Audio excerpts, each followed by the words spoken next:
Hello, everybody. Welcome back to another guest interview. I'm very excited today to have Jana Wilson with us. Um, I love the name of her book, Wise Little One, Learning to Love and Listen to My Inner Child. Now, this was just released a couple months ago. We're in September of 2023 right now, and this was just released a few months ago. I'm so excited to just get into the meat of the conversation with you. I know we're a little bit new. We haven't really officially met. So just so you know, my style is a little bit laid back. Everybody that's watching or listening, all of her information will be linked below, the link to the book, the link to her Facebook, and all of the places, her website. Everything you want to know about her will be listed, so we can get all of the bio stuff out of the way and just know that she has a profound message. And we're here today to have a conversation really about learning to love ourselves, learning to nurture ourselves, and really stepping into the new frequencies that we're being asked to embark on in the spiritual journey that we're all on in our life, whether we know it or not. So welcome, Jana, to the show. Thank you for being a guest. And I'm excited to hear a little bit more about your story. So let's just dive in. Just tell us a little bit about you and what got you into this book and how this all transpired. I read your book. It's very emotional, very good points in it. And also there was an element of the spirituality piece, which of course I resonated with. Yeah, thank you, Jennifer, for having me. So I was, experienced a lot of trauma, adverse childhood experience trauma. I scored 10 out of 10. If you look at that, test that we give to clients, it's 10 questions.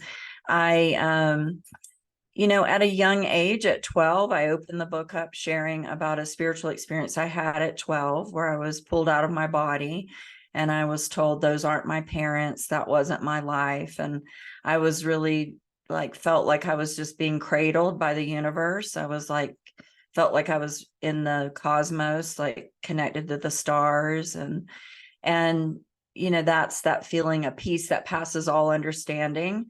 And then I was quickly back in my body. I think what it was, I was watching a documentary once on near-death experiences, and I believe I had a near-death experience based on that, based on the trauma from my dad abusing my mom and me and my brother, and just the chaos. My mom was diagnosed with bipolar, and so she had mental illness. She struggled a lot with depression as well, and she would stay I saw a lot as a child. So at a young age, that awakening, I feel like really catapulted me onto a path of wanting to understand, make sense out of what happened to me.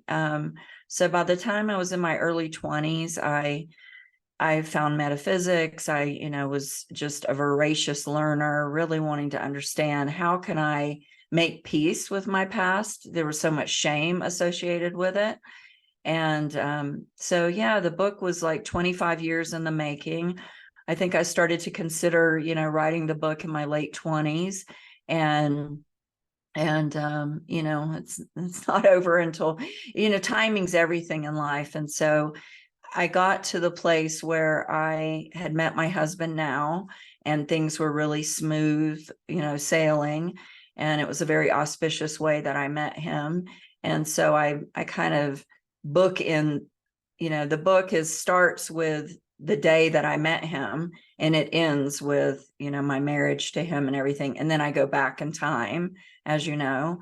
And my whole intent was to inspire someone. I've done so much work. You can't write a book like this unless you've truly met yourself, right? Until you've done all your shadow work, embraced all of that. And I think healing is, cyclical. We don't, arrive somewhere, oh, I'm fully healed. I'm certainly dealing with things presently now in my life that, when you go through so much trauma, it's like peeling back the never ending onion, right? I 100% agree with that. And especially on this healing journey. And it's almost interesting, the timing of this interview. Literally what my guides have just been channeling in this month is like, are you going to survive? Like, are you going to break, or will you be stronger for it? And that's kind of the story that you have, is really finding that inner strength and connecting within yourself and nurturing yourself into the healthy adult that you are now, and understanding things from a different perspective. I love that part of the book when you talked about that. When I was reading it, I actually kind of felt more like it was an out of body experience. And I think the out of body, whether that's near death or whether that's just astral travel, or for so many of us that are intuitive or have these abilities, we can actually see things from different perspectives, and we can have that out of body experience, even if it isn't technically a near death, but it's that connection to the divine when you're in that space that holds most of the power. And that's what really kind of began your healing journey. Is that right? Yeah, I mean, certainly when you go through the amount of trauma I did, living in, living in the non-local, living in spirit was where I sought refuge. So I look at the trauma as a gift because it woke me up at such a young age. I was having mystical experiences, even in church, in fundamentalist Christianity, in charismatic churches, where there's being slain in the spirit and speaking in tongues. All of that imprinted a very strong imprint in me to connect to spirit. And spirit, for me, is the most important thing. When I was raising my daughter, I thought, I'm going to break the cycle, but what if she has no trauma and then she has no connection to spirit? Because I associated my trauma is how I was able to connect to spirit. And, because her life was easier than mine, of course, and I wanted that for her, but I was also worried, is she going to be able to connect to spirit? And I mean, I believe she has in her own way, but it was a gift. I think people find that kind of bizarre that I would look at the trauma as a gift. I certainly feel like my soul, once I adopted reincarnation as a belief system, and I was able to look at my family of origin and think, oh, what if my soul did choose them? What if it was to correct karma? What if it was, then I must be a pretty badass soul. I must be pretty strong to have chose that. So then that helped me heal as well, because I viewed myself not as a victim, but as somebody that's very strong and that could handle all of that. And I had a greater purpose. That's the key, I think, to everything. One of the things I talk about a lot is not being in victim mentality, whether that's being a victim of the retrogrades or, something simple, Right. because so many people are like, oh, well, it's retrograde and everything's going to not turn out. And I'm like, no, that's not really how it works. It just means slow down, pay attention, dot your I's, cross your T's, and really pay attention to what you're doing. And being in divine sovereignty is really about radical responsibility and being responsible for everything in your life, even the things that are not so great, or the things that you would think that's not my fault, which of course it isn't. But when you take responsibility for it, you can say, this is the experience I had. Now, how do I deal with that? And what do I do with it moving forward? Exactly. Yeah. And then it's so empowering, because you look at things like, instead of my mom was a victim, I did not want to be a victim. I did not want to be weak. So much of how she showed up was, a teacher for me to see what I didn't want to be. I wanted to, gain the knowledge, extract whatever lessons I had from the experiences I had, so I didn't repeat them. Yeah. So I know there's so much beyond the book. We're talking about the book right now, and there's such great lessons in it. And if nothing else, just little pieces where people can find the relatability. But when it comes to healing that inner child, how let's just talk about that aside from the book. And like, I know there's pieces of that in there, but let's just talk about that. I feel like that's so powerful when we can, whether you call that your inner child or your inner self, or just getting to know yourself, like we can label it in a million different ways, but basically it comes down to learning to nurture ourselves so that we can fully show up and be in this life the way that we're meant to be. So how did that come about? Yeah. The way I was trained in inner child work is our inner child is our feeling self. So when we're born, birth to 7 is developmental conditioning, right? So children view through the lens of their emotions. They're not, their intellect's not developed. The brain doesn't fully develop till mid-20s. And so when we're little, we look at everything through the emotional lens. So as an adult, often when we haven't met ourselves and really done deeper work, then we become adult children. So an adult child is, we see it all the time. A classic example would be road rage. Somebody driving down the road, and screaming and, creating they're 50 acting 5, right? So the inner child is our feeling self. And so adopting this perspective of, I want to be a healthy adult, to that child that long ago, adopted beliefs that were a lot of false narratives. I've worked with so many clients over 19 years of doing this. And one client always stands out. She had a fairly good childhood. There was no real big traumas. So when I did hypnotherapy with her, what came out was an event when she was 5 years old. She remembered being at a lake with her parents, and she had never swam in a lake, and she couldn't see the bottom. She was used to a swimming pool, and she was scared. And rather than honoring her feelings, they knew she would be fine, so they forced her in the water. And the moment that they forced her in the water, she was crying in the hypnotherapy session, saying, no, I don't want to go. And I said, so, recognize you made that mean something. What did you make it mean? And she said, my feelings don't matter. Because if they did, then her parents would have listened. So then here she is, 42 years old. Her whole life, the reason why she came to me is because her overarching, complaint was, my feelings don't matter. My husband doesn't listen to me. My kids don't listen to me. Well, because she was a doormat, because she got the lesson at 5 years old that her feelings don't matter. Other people know better. So of course she was very passive aggressive.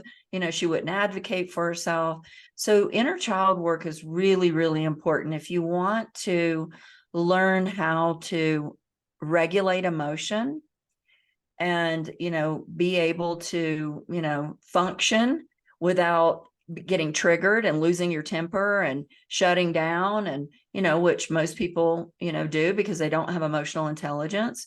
So yeah, inner child work, and it's thankfully gaining a lot of popularity now. I know for me, like working with people through this, sometimes all they need is, of course, you felt that way. And it was okay to feel that way. And of course, your feelings are valid. I feel like that in and of itself is a huge thing. As a practitioner or as, a therapist or as an energy healer or whatever the work is that you're doing, a lot of times I think people just need to feel that validation that what they've gone through is valid and that it's okay to feel that way. And then the next step is then to recognize the patterns that you've built around whatever that experience is, and then start adjusting your beliefs from there. But even just allowing yourself to say, oh yeah, of course you feel that way. Of course, that's what would happen. And then honoring those feelings.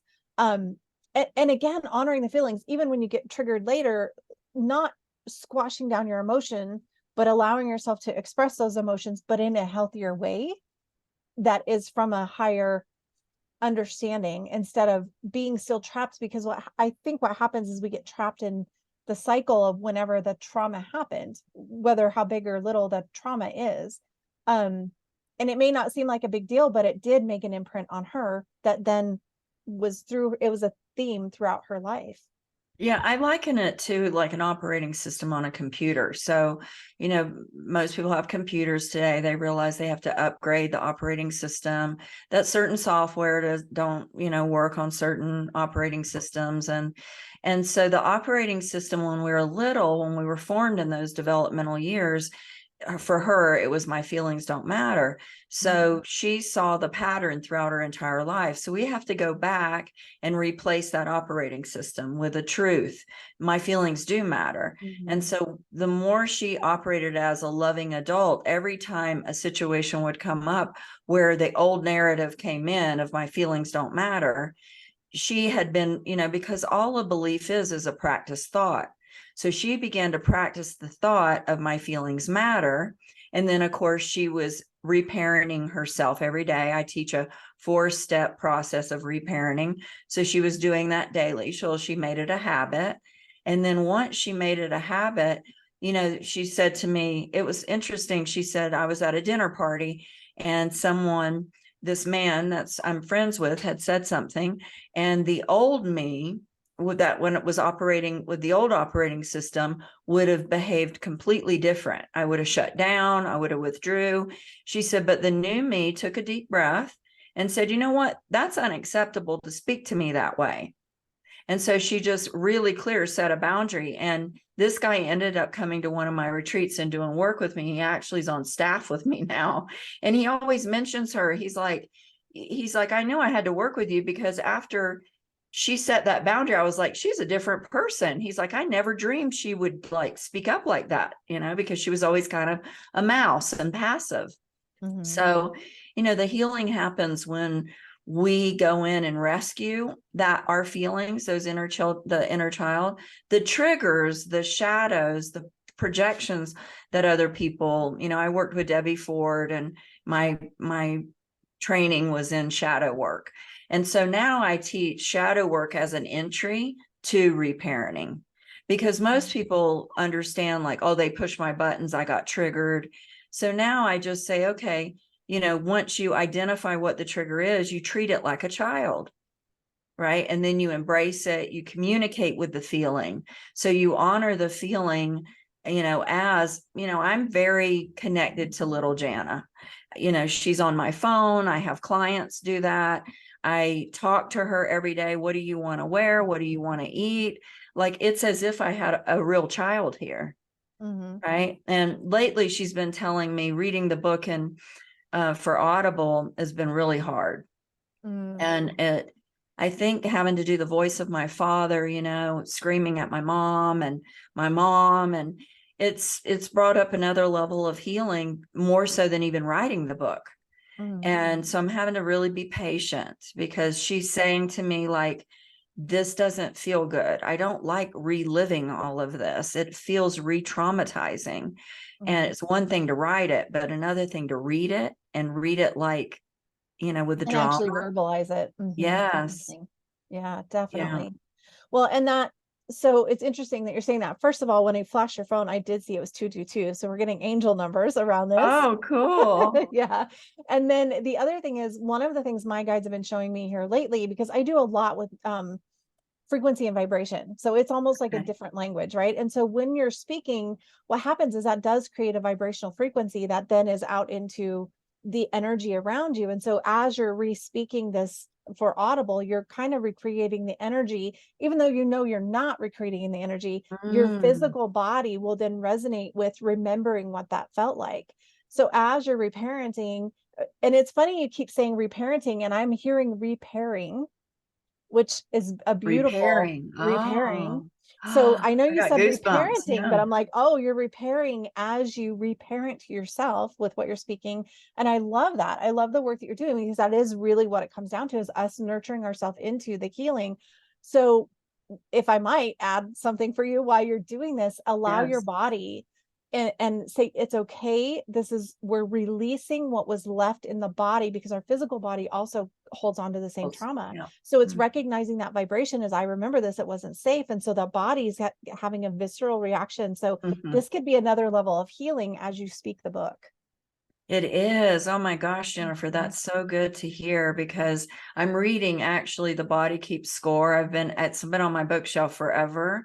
And I just picked it up, you know, just to say, you know, I'm feeling this, and I'm prepared, because so many people are like, I want to hear you read the book. So I'm committed to doing it. But also little Jana's like over in the corner going, we tried that one day in the studio, and I left there and collapsed and listened back to some of it, and it was terrible. I cried a lot. I mean, it was, I'm like, I don't know, you know, so I'm being very patient. But so you're saying, when I speak it out, you know, every cell in my body that holds the memory of what happened is being activated. Yeah. Thank you for sharing this, because I feel like this is actually really important as well. Even when we feel like we've gone through the healing, there are things that can bring it up. And it's not, when we're at this space in our journey, I feel like we can look at it as, okay, here's another layer that I maybe didn't see before. And that's, again, in divine alignment with what I feel like my guides are showing us right now, as we're moving into this gap between, or this phase between 2020 and 2026. There's this huge elevation, and it doesn't feel like it. It feels like everything is falling apart, but it's really being reconstructed for the higher frequencies. And so it's actually a beautiful share, and I appreciate you being vulnerable and sharing with us, that it's hard for you to speak that out, because it does, when you bring those things up, it will vibrationally, again, because we're moving into higher frequencies of vibration, our words then create a vibration in ways that we've never really experienced before, but it's offering you a new level of healing that wouldn't have been available before. That makes so much sense. Yes. So Yeah. your suggestion is, as I read it, just really connecting with little Jana and letting her know she's safe and that it's okay. And yeah. And physically stretch your body, release, imagine doing like stretches with her, and like, okay, we can release this out of our body, we can let this go now, we don't have to hold that in the cells in our arm or in our gut, or like really allowing it to release on a visceral level, as well as the emotional, spiritual, mental levels that we all feel, because it's we're moving into a different level of wholeness that we haven't been in before, which is physical, mental, emotional, spiritual, and then the galactic frequencies, which are the solar flares and the different planetary alignments and all of the things. So it's a beautiful thing that you're going through. And again, the divine timing of this interview. So tell us a little bit more about the work you offer. And I can't remember if I know there was something that you were going to offer to people. So let's talk a little bit, if we can shift now into that, let's talk a little bit more about what you offer and the work you do now, and how the book is translated into helping you even do the work that you do now. Okay. Okay. So I, kind of going to backtrack just a little. So I did, Deepak Chopra was my first really formal spiritual teacher. He's been my teacher for 35 years. I ended up training with him and working at the Chopra Center and with Debbie Ford and shadow work. So I was going on this path to heal all my childhood, to be the cycle breaker. And then I began to see, like, this is, late 90s, early 2000, no one was really doing retreats. And I was thinking, I would really love a private one-on-one with someone, or even a small group where I could work, and somebody could tell me what I need to be doing every day. And so I began to see, all my teachers, many of them were saying the same thing. And of course, meditation and consciousness was like foundation.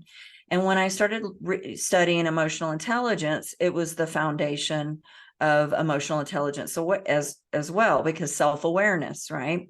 And so I created back then, I've went through so many new ascensions, right? Every time you grow, you go to a new level. But the retreat is now called Emotional Healing Retreats. Emotional healing systems is what I created. So it was meditation as a foundation, then teaching someone what psychosynthesis is, understanding their psyche, how the psyche's formed, developmental trauma, precognitive trauma, like I had in the womb, my mother's being beaten, so I had trauma even in the womb before I, came. And then of course, intergenerational trauma, had a lot of that. So I really signed up for a lot early and wanted to support people in a really it's deep work, but it's also simple, right? It's easy to do, easy not to do. And so the inner child work, the shadow work, envisioning your future. And so I began doing retreats in 2004. And I had a private coaching business just on the phone at that time for about 7 years. And then in 2011, I launched the private VIP experience. I bought land here in Santa Fe. We have 11 acres. We live off the grid, and we have a beautiful healing center where clients come and they stay for about a week. And they work with my husband, who's a physician, and myself. And we have a shaman who comes out, and we do some really deep dive work on their childhood, on, the things they're dealing with. Then we also do group events. And so the group event, I just finished up one in Florida. It was beautiful. Several people got sick at the end. I said, no worries. That's just the ascension flu. You're just going to the next level. The body's got to catch up. So, and I love doing all of that. I have a teacher training. I've trained, quite a few students to do this work one-on-one with people, and also to lead retreats. I'm at a place now, moving towards 60. I'm handing the baton off. I want to allow the people I've trained to now take the stage to start to really support them, to take this work out in the world where I can kind of slow down a bit. We're working on the second book. My husband's co-authoring it with me. It is called The Emotional Healing System. It's a practical guidebook to healing, your emotions. We have a working title, but yeah, so we've got a lot of things going on and just want to help people. We started a nonprofit. A lot of people who can't afford. We gave 8 scholarships away at this last retreat. Really working with single moms. I was a single mom, and yeah, it's a beautiful journey. And the gift that you said that I wanted to give to your listeners is a forgiveness. It's a guided forgiveness process that I have. And yeah, I would love to give it. If they go to emotionalhealingretreats.com and sign up, they get the MP3 delivered right there to their email address. And yeah. And real quick, I'll just say, don't worry, the links will be below. We'll get you all of the links to be able to. So for everybody watching or listening, just go to the links in the show notes and everything will be there for you so that you can get that. Forgiveness work is so powerful. So that's a beautiful gift. And I appreciate that so much. A couple things. First of all, I love the area in Santa Fe. Such an amazing power. The land there is so healing and powerful. And as you're speaking about your retreats, it's interesting because I think everybody that's in my audience knows my sister-in-law just passed, but she was in hospice for a week. And I remember telling my husband, and actually I told my best friend too, I'm like, we need hospice for people that are still living. Like this retreat feels that way to me. Like we need to start nurturing each other while we're still alive. Like, why do we wait until that last minute to have such a, I mean, it was a beautiful experience. Obviously, unfortunately, she passed, but she's been struggling with cancer for years. But that hospice that week was such a nurturing thing for the family. And I'm like, we really need to start doing more retreat style things like this. I miss doing live events and things like that, but a retreat with that kind of healing with it would be so powerful. So thank you for doing that. It feels like I feel like it would be a very powerful week to be able to spend at a retreat with you. So thank you for doing that work. It's so powerful. And that's what it kind of feels like, is like, I feel like that's something we could focus on. Yeah, it's a lot of energy. People reach out and I'm booked usually 6 to 9 months out.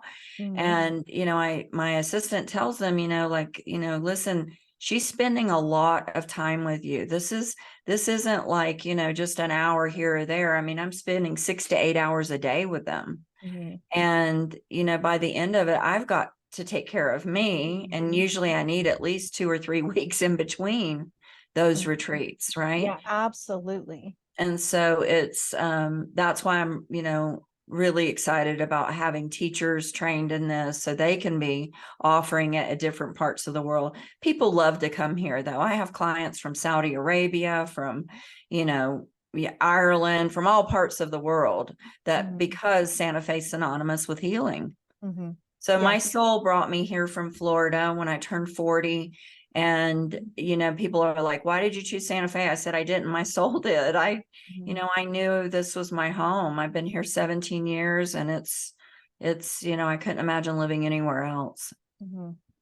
Beautiful area. The other thing that you're touching on without actually talking about it is self-care, which is so important. And I think that there's such a dramatic misconception sometimes around what self-care truly is. And being in a space, again, coming back to the wise little one within, like when you can nurture yourself into that and start understanding what self-care is, like you mentioned earlier, even just saying, what do I want to wear today? Right. Like, and honoring that is a way to practice self-care. So do you have any self-care tips for us before? I know we're getting close to the half hour. I always try to keep these at half an hour because there's so much going on and there's so much noise. So if we keep it compact, but what would be some good tips to kind of wrap this up on around self-care? A few years ago, I came up with a list of, how to teach people how to love themselves. And I always leave them with a chart to put on their wall when they leave. And so the first way is emotionally. So every day I say, just create a tiny habit. You're brushing your teeth, put a picture of yourself as a child, that pure, innocent little child, on your mirror. And as you brush your teeth, look at her and look at yourself in the mirror, or him, and say, you know, whatever it is emotionally that child needs to hear. You know, you're doing a good job. I'm proud of you. I love you. You know, you're a good mom. You're a good wife. You're a good, you know, whatever it is. Then physically, you know, moving your body, eating healthy, you know, speaking kindly to your body. Third is financially, making sure that you're, you know, not in debt, you're not stressed out financially. Organizationally, you know, keeping things tidy and organized. You can always tell a lot about somebody when you get in their car and it's a mess, right? My mom, you know, with her mental illness, was kind of a pack rat, and she kept things on the floor a lot. And, you know, it's one of the ways we love ourselves. We keep things tidy. Relationships, you know, making sure that we're in relationships that mirror the love and respect that we give ourselves. And when we aren't, that we have, you know, healthy boundaries. That's the way we love ourselves, and self-care. And then lastly, of course, is spiritually. What are we doing? I've been a meditation teacher 16 years. I teach primordial sound mantra-based meditation. And so we teach something RPM, wake up every morning before you do anything. It's spiritual hygiene. You sit in stillness and silence so that you can go meet the day, right? And be conscious and connected to spirit, and hearing and seeing the signs, right? It could be a dragonfly. I've been having praying mantis everywhere, right? So the medicine of praying mantis. So yeah, self-care. Right now, I think my self-care is allowing myself to grieve. I'm grieving.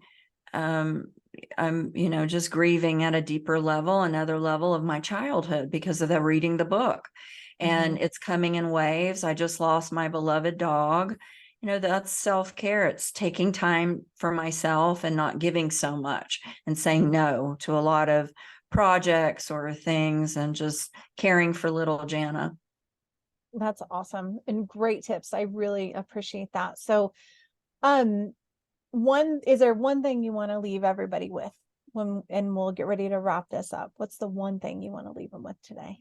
Yeah, that you're, you know, whatever's happened to you in the past is the prison.